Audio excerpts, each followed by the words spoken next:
Search and rescue crews worked the third fatality this year at a popular spot in the Red River Gorge. Those children go through a lot. They miss out on a lot.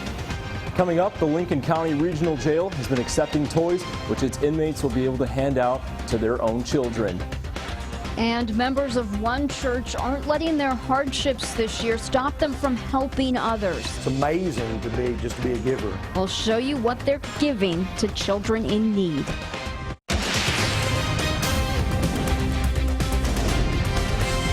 This is WKYT News at 6.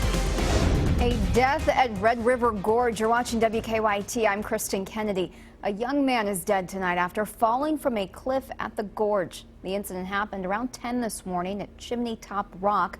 Wolf County Search and Rescue says a 25-year-old fell about 200 feet after crossing a railing and jumping onto the chimney. WKYT's Hillary Thornton is at the gorge with our top story at 6. Search and rescue crews just finished up working what is now their third fatality this year here at Chimney Rock.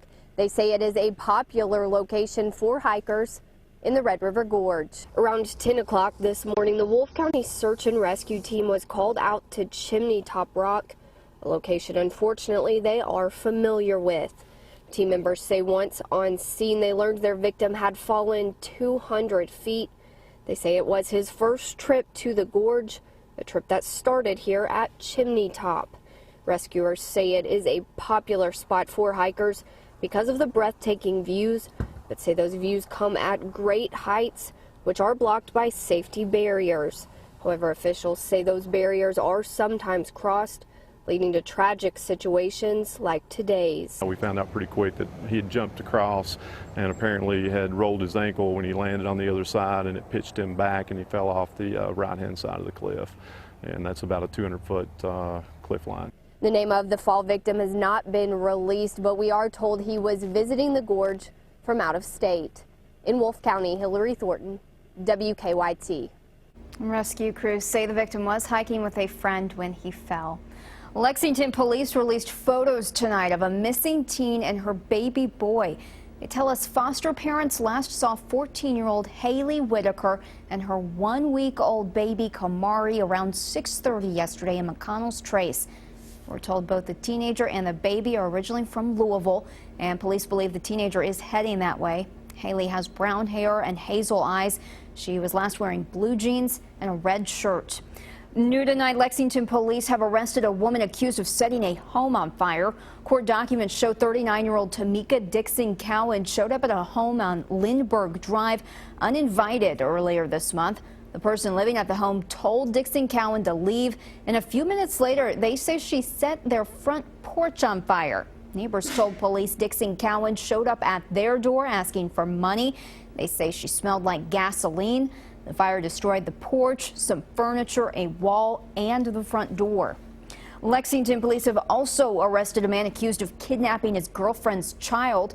The arrest citation for 34-year-old Michael Allen states Allen got into an argument, injured his girlfriend, and took off with her child. Police found Allen and the child at the La Quinta Inn.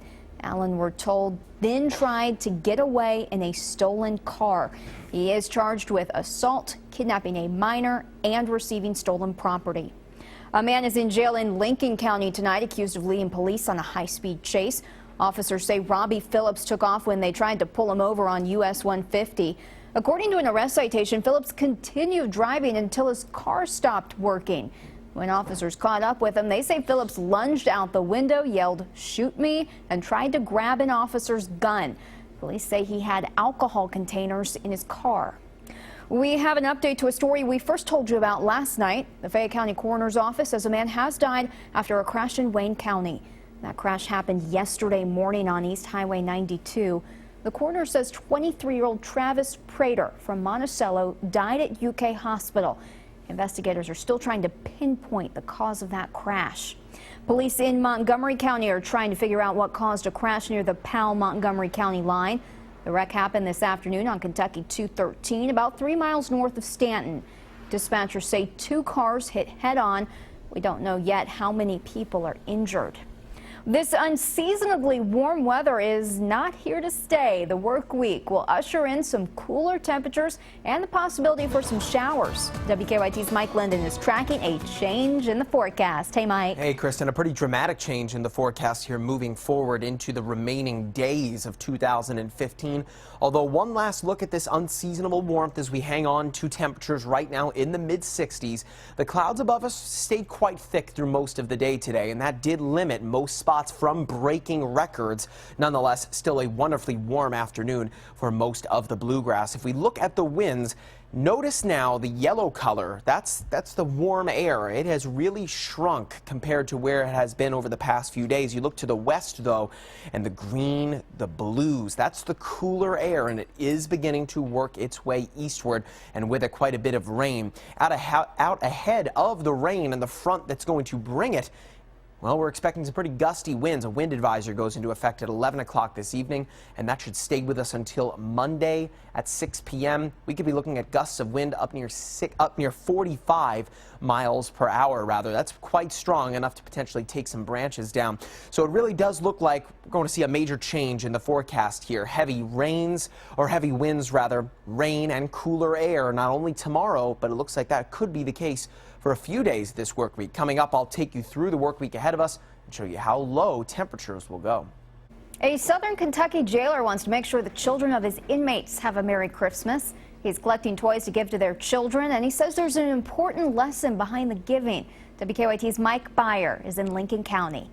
What we'll do is we'll stage these inside the jail, and as the parent comes through, they can pick one out for their children. The office of Lincoln County Jailer Rob Wilson is looking more like Santa's workshop these days. That's because the jail has been accepting toys for the inmates' children. Why not do it for the inmates? You know, the inmates' children. Those children go through a lot. They miss out on a lot. Toys of various sizes, mostly stuffed animals, which Wilson has requested, have been pouring into the Lincoln County Regional Jail since he made the announcement on his personal Facebook page several weeks ago. Wilson says they're going to set it up to where the inmate can personally hand the toy to their child. We feel that contact's needed. It's good for the kids. It's good for the children to understand that just because mom or dad come to jail doesn't mean they necessarily don't love them. This is the first time the jail has taken in donations for children of the inmates, and as you can see, people have responded.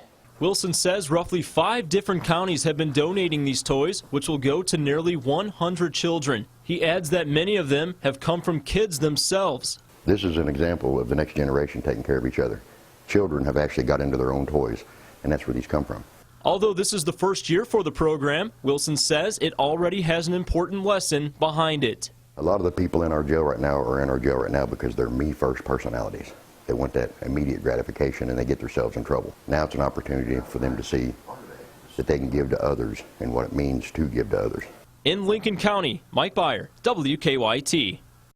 Wilson says the inmates will give their children the toys next Saturday. Any toys remaining will go to local charities, churches, and schools for other Christmas toy drives.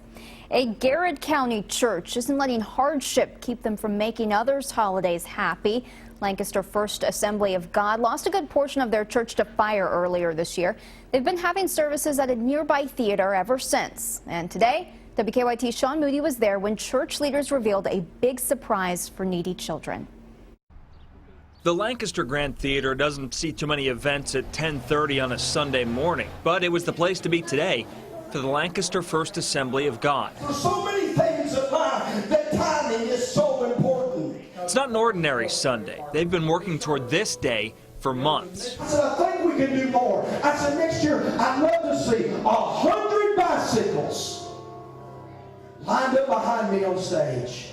100 brand new bikes for needy kids from all across the area, bought with church donations. Just feels good to know that, we live in a community that has people that will help us out like this. And it's even more impressive when you understand why this is happening at the theater. October the 30th, I got a phone call that we had a church fire, and we had a kitchen that caught on fire that totally engulfed our 13,000 square foot Family Life Center with a gymnasium.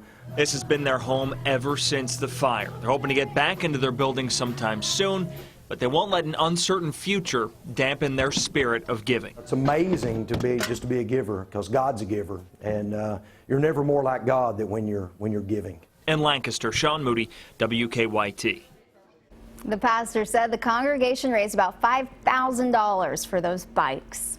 Well, it may not feel like the holiday season outside right now, but a Lexington family opened a big Christmas gift today.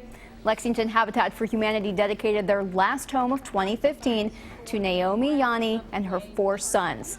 The 5 of them moved from Central Africa to Kentucky nearly 5 years ago. One of her sons tells us he enjoyed helping build the home, and he's excited to finally move in. I feel like, this is my gift, my Christmas gift. Yeah, it's like my Christmas gift. I